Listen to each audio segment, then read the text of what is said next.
Net nou die ander dag het ons julle vertel dat Toyota se Land Cruiser reeks is vanjaar 60 jaar oud.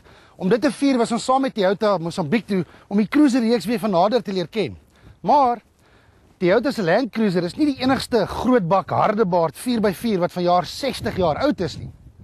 Maar Nissan se Patrol is vanjaar ook 60 jaar oud. En is die Land Cruiser nog lank nie koud. Die heel eerste Nissan Patrol was die W460 wat in 1951 die lig gesien het. Dit was 'n heel basiese voertuig wat vir militêre gebruik ontwikkel is en is byna onmoontlik om te glo dat die magtige masjiene van vandag almal afstam van hierdie klein ding. In 1960 was dit tyd vir 'n nuwe model en die 60 reeks is gebore. Daar was verskeie weergawe van hierdie model, insluitende die lang asafstand model wat ons hier wys. Die 60 reeks was in produksie vir 'n volle 20 jaar. 'n Volgende was die 160 reeks wat tussen 1980 en 1985 gebou is. En daar was ook van hom 'n spul verskillende modelle. Die 260 reeks was volgende en daarna het die Y60 model gevolg, wat ook vir Suid-Afrikaners meer bekend was. Hy is tot in 1998 verkoop, waarna die Y61, die voertuig waarmee ons die Patrol se 60ste bestaanjaar vier, sy opwagting gemaak het. Die Y61 model is egter self al redelik lank in die tand en die nuwe Patrol, die Y62 model, is reeds oor see bekend gestel. Ons hoop om hom vroeg aanstaande jaar hier te sien. So om die Patrol se 60ste verjaarsdag te vier, het Nissan besluit om 'n spesiale weergawe van die Patrol beskikbaar te stel. Maar baie soos wat Toyota met die Cruiser gedoen het. Maar wat doen jy presies om 'n reeds legendariese voertuig soos die nog meer spesiaal te maak? Van buite af is die verskille dadelik opmerklik. Die voertuig is gepas met 'n snorkel vir die ligaanlaat, sowel as 'n indrukwekkende bosbreker op die neus. Daar's kolligte in die bosbreker gemonteer en BF Goodrich AT-KOR bande is ook ingesluit. Binnelangs is daar 'n stel geharde sitplekbedekkers wat help om jou duur luukse voertuig mooi op te pas. Jy kry ook 'n nuwe 500 GPS, sowel as 'n stel herwinningstoerusting saam as jy die voertuig koop. Maar ons reken die herwinningstoerusting is waarskynlik meer sodat jy ander mense kan uitsleep eerder as andersom. In die algeheel reken ons die beperkte uitgawe Patrol lyk macho en volwasse, presies soos die Patrol na 60 jaar behoort te lyk. 'n Baie interessante verskynsel by Toyota is dat die Cruiser se houding en vermoëns deur hulle hele 4x4 reeks nagespoor kan word. En dieselfde geld seker vir Nissan, waar die Patrol se DNA ook deur die hele reeks geëgo word. So, vir die gemiddelde man op straat beteken dit eenvoudig dat voertuie soos die Navara en die Pathfinder ook ontwerp is met dieselfde sleutelwaardes. Alhoewel hulle heel duidelik verskillende motors is wat op verskillende markte gemik is. En boonop is hulle nog heel verskillende voertuie ook. Alhoewel meeste mense maar dink die Pathfinder is net 'n stasiewa weergawe van die Navara. Ook die dat baie kopers dink die Pathfinder is te duur, want hy kos immers heelwat meer as die Toyota se Fortuner. Die feit is egter dat die Pathfinder eintlik 'n mededinger is vir die Toyota Prado, aangesien hierdie Nissan heeltemal ontwikkel is as 'n sportnutsvoertuig. Alhoewel hy sekere eienskappe met die Navara deel, veral as dit by stilering kom, is die Pathfinder eintlik 'n heel unieke voertuig met sy eie doel en mededingers. Ons reken dis half jammer dat Nissan nie maar die Navara en Pathfinder meer geskei het wat stilering betref nie, want ons kan verstaan hoe kopers die saak verwarrend kan vind. Boonop deel die bakkies en die Pathfinders dikwels dieselfde engines en radkaste, wat die saak verder vertroebel. Al wat ons weet is dat die Pathfinder werklik 'n indrukwekkende masjien is, groot, gerieflik en hoogs gevorderd. Nie dat die Navara werklik hoef terug te staan vir sy mededingers nie. Toe Toyota die huidige weergawe van die Hilux bekend gestel het almal gewonder hoe die ander vervaardigers mededingend gaan bly. En wat vir 'n goeie begin was die Hilux aansienlik groter as al sy mededingers. Kort voor lank het Nissan egter hulle Navara uitgebring. Sedertdien is daar maar die twee swaar gewigte bo aan die bakkie leer. Soos dit is Ford nou eers besig om in te haal met sy splinternuwe Ranger en ons wag nog om te sien hoe die nuwe Isuzu finaal daar gaan uitsien. Ons reken egter die Navara is steeds een van die heel beste bakkies in die land en beslis 'n toets dit werd. Nou dis gewoonlik hier op Laatwiel waar ons julle meer van die betrokke voertuie vertel. Maar die slag het ons besluit om dit so effens anders te doen. Ons gaan nog steeds hierdie 3 Nissans behoorlik deur hulle passie sit in die wildernis van Botswana. Maar ons het besluit om 'n Conqueror veldrysleep waar agter elke Nissan te haak. Die karre is tuis in Sandton se sypaadjies en op winkelsentrums, maar as jy hulle oordentlik wil toets, dan doen jy dit hier, in 'n natuurlike habitat. In hierdie geval is die natuurlike habitat waarna ons verwys 'n reis vanaf Gauteng tot by Kuruman, dan noord tot by die grenspos by Makasies Rest, Botswana in. Anderkant die grens hoef ons nie te ver te ry, net so oor die 120 kilos tot by Maboa Sehubi in die Kalahari Transporteer Nasionale Park. Daar oornag ons 2 maande voor ons ooswaarts mik op 'n 2-spoorspaadjie terug grense kant toe. En van daar af 1 aand se oorslaap by Harry Klaas en Safari se ruskamp Mata en dan terug Gauteng. En dis 'n roete van so by die 900 kilos in elke rigting. 'n Goeie toets vir ons voertuie. Boonop sluit hierdie roete 'n hoop sagte sand en 2-spoorpaadjies in, wat ook vir die sleepwa 'n goeie uitdaging bied. Ongelukkig is ons voertuie nie spesifiek lig op sous nie, veral nie met die Conquerors agteraan nie. Dit is maar dieselfde as om enige woonwa te sleep, maar die groot veldvoertuie soos ons kos dit 'n aardige hoeveelheid geld elke keer as ons stil hou om vol te maak. Maar dan weer moet 'n ouma besef dat dis die prys wat jy betaal as jy 'n groot gerief lankpad wil ry en dan nog 'n wa saamsleep ook. Die petrol was by verre die swaarste op sous en sy gelid 6 enjin van 4.8 liter het hier by die 19 liter per 100 kilos gebruik. Die Navara en Pathfinder was egter toegerus met Nissan se skitterende V9X enjins en die groot V6 turbo diesels het aansienlik minder gekos by die pomp. Beslis 'n goeie opsie as jy so 'n toer gaan aanpak. En so terloops, ons het nie hierdie roete op ons eie aangepak nie. Die manne van Conqueror se handelaars het besluit om saam te ry en dit was opmerklik dat ons 3 Nissans die enigste ander voertuie in die konvooi was. Want die res was elkeen sonder uitsondering 'n Toyota van 'n aard. Wat 'n mens maar net so 'n bietjie laat wonder. So nie net moes ons Nissans hulle staal wys in Botswana nie, maar hulle moes ook die Nissan naam hoog hou en die leeukuil op wiele wat die res van die konvooi opgemaak het. Wel is almal weer die patrol is Nissan se vlaggenskap 4x4, groot, sterk, harde baard, ware veldryer. So as ons eers by ons bestemming uitkom, dan glo ek hy gaan sy staal wys. Maar ek moet eerlik sê ek is baie bly. Ek sit op die oomblik agter die Pathfinder se stuur. Want as jy 1000 of wat kilos moet ry om by jou bestemming uit te kom, dan is dit hier waar jy wil sit. Baie. En die ding is, dit is maar 'n hele end Botswana toe. Gelukkig kry 'n ou darm kans om die omgewing te geniet ook, want die verkeer is nie spesifiek swaar in hierdie rigting nie. Mens moet maar net versigtig wees deur die kleiner plekkies, Vryburg en Kuruman, waar bodes van die gereg en voetgangers jou ongetwyfeld op jou tone hou. Noord van Kuruman is dit nie lank nie, op die pad Makasies Rest toe verander in 'n stofpad. En dan is dit net 'n end voor jy by die grens aankom. Dis 'n mooi, harde, warm wêreld hierdie. En verder die noordmik, die rowwe raak dit. Wel nou dat die pad begin, bietjie rowwe raak, is dit uitstekende geleentheid vir die Nissans om te wys presies waartoe hulle in staat is. Selfs met gewone padbande wat hier onder op die Pathfinder is, doen hulle glad nie sleg nie, maar is nog meer indrukwekkend om te dink dat ons al hierdie gedoen met groot veldrywaans agter wat alles hanteer sonder enige probleme. Maar ons moet ook toegee, is nie altyd ewe maklik om hulle deur die gemors te sleep. Sagte sand. En dis die plek waar dit die moeilikste raak met die waantjies. Die goed is gebou om taai toestande te weerstaan, ja, maar as niks wat 'n mens kan doen aan die feit dat die wa jou maar van agteraf rem as jy sagte sand aantref nie. Al wat jy kan doen is maar bande afblaas en hoop jy gaan sit nie. Ongelukkig was ons ouens heeltemal te manhaftig met die patrol en het ons hom behoorlik begrawe. Wat egter wel indrukwekkend is presies hoe taai hierdie waantjies gebou word.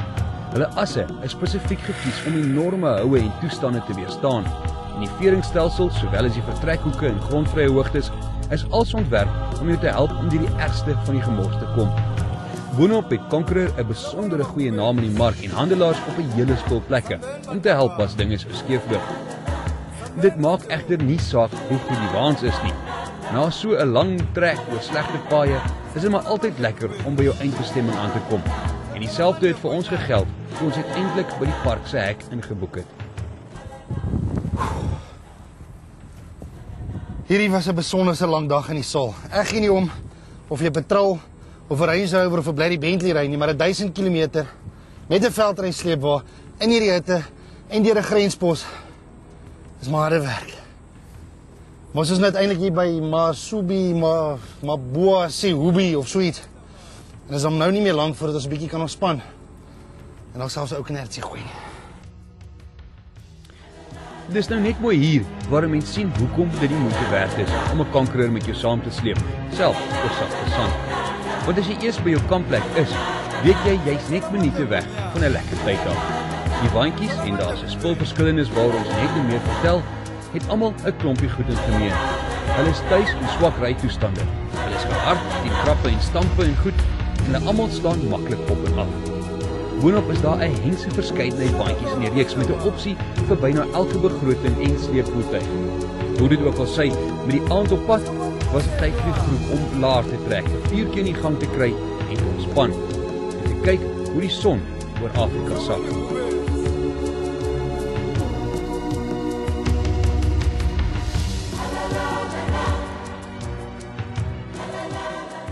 Na gister se lang trek is ons nie vandag verskriklik lus om weer vreeslik ver te ry nie, maar ons is mos hier in Botswana om die Nissans en die veldrywaantjies ordentlik op die proef te stel vir die doel waarvoor hulle gemaak is. So gaan ons alweer. Die Kalahari Transfrontierpark is 'n lieflike onherbergsame plek. Ons kamp byvoorbeeld het slegs 'n aaklige langdrop gehad wat ons liewer nie op TV gaan wys nie, sowel as 'n enkele kraan met lopende water en 'n wasbak. En dit was maar dit. Gelukkig was ons waantjies goed toegerus. En in elk geval was dit te warm om net by die verskoning vir 'n kamp te sit. So toe kies ons maar weer koers, veld in. En alhoewel ons weer op dieselfde plek sou oorslaap, wou party van ons in elk geval ons waantjies op ander plekke trek vir die volgende aand. So, toe sleep ons hulle sommer maar weer 'n keer saam. Nou hierdie deel van die park is glo vervuil van die leeu's, alhoewel ons net die een mannetjie so op 'n afstand te sien gekry het. Nietemin was daar oral tekens van leeu's en uiteraard mag 'n mens nie hier uit jou voertuig uitklim nie. So om af te neem was 'n uitdaging, maar ons het maar gedoen wat ons kon. Gelukkig is die park se paaie redelik goed, alhoewel daar tog hier en daar ook nog 'n hoopie sagte sand was om te moet baas raak. Op pad hierheen kon ons nie help om te wonder of dit nou werklik nodig was om so 'n verskriklike groot engine onder die patrol se engine kap in te bou. Ek meen daai motor is redelik dors, veral as jy nog 'n waantjie saamsleep. Maar nou dat ons hier in Botswana se wildernis is, waar jy lekker diep sanderige paaie is wat jou lelik kan kelder, is ons maar altyd bly vir elke newtonmetertjie wat Nissan saamgestuur het. Die lekker ding is dat die voertuie en waantjies soos hierdie jou ou toelaat om die wildernis werklik te geniet. Dit is nie net 'n kwessie van op plekke uitkom nie, maar eerder om dit in sulke gerief en veiligheid te doen dat 'n ou regtig kan ontspan terwyl jy dit doen. Hierdie is Afrika op 'n drafstap. Goeie voertuie en uitmuntende verblyf danksy kankeroor. En tog besef 'n mens elke nou en dan dat jy regtig in die bosse is. Ons was so ver van als af dat daar nie eens 'n foto van selfoonsein was nie. Die dat ons by die ouens van Sat4Rent 'n satellietfoon geleen het, net om darm in kontak met die mense by die huis te kan bly. Hierdie telefone was eens vreeslik duur, maar danksy plekke so Sat4Rent wat hulle uithuur, kan enige een deesdae bekostig om so 'n telefoon saam te vat. En as jy regtig in die wildernis gaan wees, reken ons eintlik dat niemand kan bekostig om nie een saam te vat nie. Na 'n paar dae hier in die wildernis kan ons skaars glo hoe goed, prakties en gebruikersvriendelik hierdie kankeroor veldrywaans nou eintlik is. Hulle is perfek vir Suider-Afrikaanse toestande en deesdae tref jy die goed selfs in Australië aan. Die beste van alles is dat daar is wraggiese wa vir elke begroting, vir elke voertuig in die modelreeks. En hulle word trots net hier, nee, ons is in Botswana, net daar by die huis in Suid-Afrika gemaak. Die besliste swaargewig kampioen in die kankeroor reeks is die Commander veldwoonwa. Hierdie magtige wa het slaapplek vir 4 mense, maar dit kan opgedeel word in 2 dubbelbeddens of 1 dubbel en 1 enkelbed of selfs 3 enkelbeddens. Hy vrek baie pakplek, 'n goeie kombuis en 'n hele boel ekstra toerusting wat jy kan bysit. 'n Volgende in die reeks is die Comfort wat vir laatwielkykers baie bekend sal wees, wat ons ry reeks die afgelope jaar met so 'n rond. Dis nou agter aan ons langtermyn Hyundai Santa Fe, waar ons redelik gereeld berig. Die Comfort is in elk geval die Rolls-Royce van veldwaantjies en het onder meer 'n massiewe bed van 2.1 by 2.1 meter.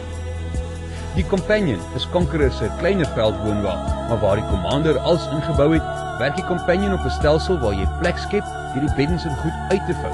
Dis ideaal vir mense wat 'n kleiner, ligter waantjie wil sleep.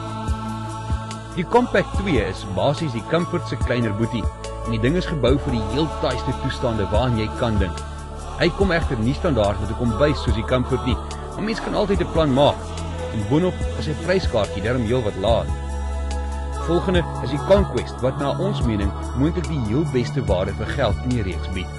Hy het net so 'n massiewe bed soos die Comfort en kom ook met 'n uitgelei kombuis. Hy het effens minder pakplek as die Comfort, maar verder is hy eintlik baie dieselfde. As ons met ons eie geld moes koop, was hierdie waarskynlik die model vir ons. Daar is egter nog 'n goeie opsie in die vorm van die heel unieke Supra waantjie. Die wa se bed is binne in die waantjie, wat dit makliker maak vir mense wat nie met 'n leer op 'n wa wil of kan klim nie. Daar's 'n uitgelei kombuis, dakrak en baie stoorplek ook, ideaal vir mense wat dalk 'n bietjie minder beweeglik is. Die baba in die Conqueror reeks is die Courage. Die wa weeg net 450 kg, maar hy kom sonder 'n kombuis op 'n tent. Nietemin bied hy 'n goeie basis waarin jy al hierdie dinge kan byvoeg. As jy die tipe ouens wat graag jou eie goed bou en verander, dan is hierdie wa perfek. Tydens ons besoek in Botswana het ons kans gekry om elkeen van hierdie waantjies te sien en van nader te leer ken.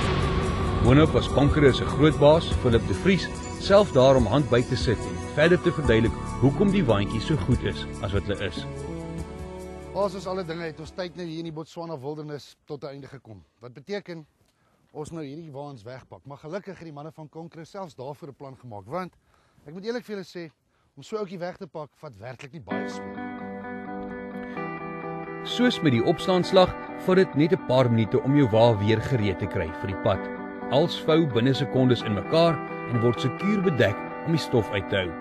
Onthou, hierdie goed is spesifiek gebou vir ons toestande. So as daar nou een plek is waar hulle perfek werk, dan is dit net hier in Suid-Afrika. Op die ou end was ons reis deur Botswana 'n fantastiese geleentheid om nie net die waantjies te beproef nie, maar ook om nuwe vriende te maak en lekker plekke te kuier. Elkeen van die mans in ons groep was gesellig, goed gemanierd en omgewingsbewus, en dit was vir ons 'n voorreg om saam met hulle te kon reis. En by die laaste aand se kuier op Harry en Jolani Klaasen se plaas Matamata kon ons regtig tevrede wees dat ons waantjies en ons voertuie ons veilig teruggebring het hier in goeie ou Suid-Afrika. Trouwens, ons was keer op keer verbaas oor hoe goed die Nissans hulle gedra het. En alhoewel ons nou wel heel aan die begin die petrol in die sagte sand begrawe het, was daar ook 'n kans vir die Navara om 'n Fortuner uit te sleep. Op die ou end gaan dit nie so seer oor die voertuig nie, maar eerder oor jou banddruk en die bestuursvernuf van die man wat die stokke vashou. Nie een van ons drie voertuie het ooit 'n tree verkeerd gesit nie.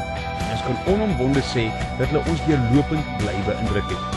Ons sal enige tyd weer in Afrika inboene en weer 'n keer agter die stuur van 'n Nissan. Kom ons wees nou maar eerlik. Almal weet dat die Toyota Land Cruiser is die koning van Afrika, maar ek moet eerlik vir julle sê dat na ons tyd in Botswana se wildernis met die patrol, hoef hy nie te veel tree terug te staan vir die koning nie. En dan geld dieselfde seker maar op 'n manier vir die Pathfinder en die Navara ook. So, dis maar 'n geval van jy's of 'n Toyota man of jy's 'n Nissan man. Of miskien is jy 'n Ford man. Maar dis 'n storie vir 'n ander keer.